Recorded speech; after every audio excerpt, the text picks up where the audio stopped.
আরেকটা বিষয় বলার ইচ্ছা ছিল, ওটা ভুলেই গেছি, খুব জরুরি, সবচেয়ে জরুরি কথা। হ্যাঁ, সেটা হলো আল্লাহর এই ঈমান বৃদ্ধি করার জন্য, আল্লাহর কাছে দোয়া কবুলের জন্য সহজ আর সবচেয়ে মজার একটা কাজ আছে।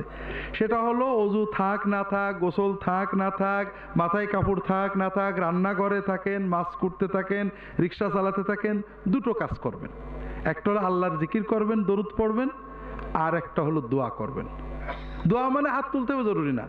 যখন কোনো মুসলমান, নারী অথবা পুরুষ, হাত উঠাক অথবা না উঠাক, মাছ কোটে, রিক্সা ধরে আছে, অজু থাক অথবা না থাক, মাথায় কাপড় থাক অথবা না থাক, যখন আল্লাহর সাথে কথা বলে, আল্লাহ আমার এইটা দাও, আল্লাহ আমার সেইটা দাও, যতক্ষণ কথা বলে ততক্ষণ একটা ফরজ ইবাদত করার মতো একটা ইবাদতের সওয়াব তার আমলনামায় লেখা হবে।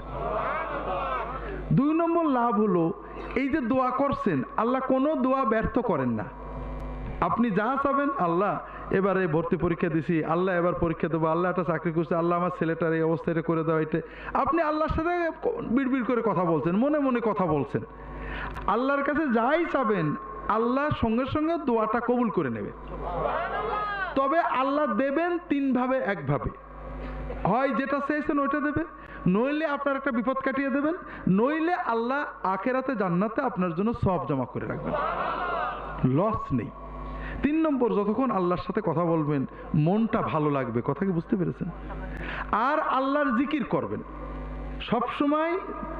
জিকির, দোয়া, দরুদ শরীফ পড়ার জন্য অজু করা জরুরি না, গোসল করা জরুরি না, টুপি মাথায় দেওয়া জরুরি না, মেয়েদের মাথায় কাপড় দেওয়া জরুরি না, পাকসা পাওয়া জরুরি না, এগুলো সকল অবস্থায় করা যায়। কথা বুঝতে পেরেছেন? এতে ঈমান মজবুত হয়, আল্লাহর দিকে মন যায়, দোয়া কবুল হওয়ার মতো পরিবেশ তৈরি হয়। কথা কি বুঝতে পেরেছেন? কাজেই প্রত্যেকেই নিজের মতো দোয়া করবেন, সবসময় দোয়া করবেন। আল্লাহর কাছে চাইতে কৃপণতা করবেন না, আল্লাহ চাইলে দেন, আর আল্লাহ না দিলে কোনো হুজুর চেয়ে দিতে পারে না, পারে নাকি?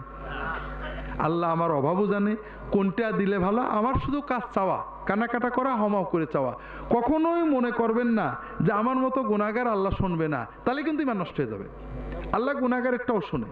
কখনোই মনে করবেন না যে এত চাইলাম আল্লাহ দিল না, তাহলে কিন্তু আর আল্লাহ দেবে না।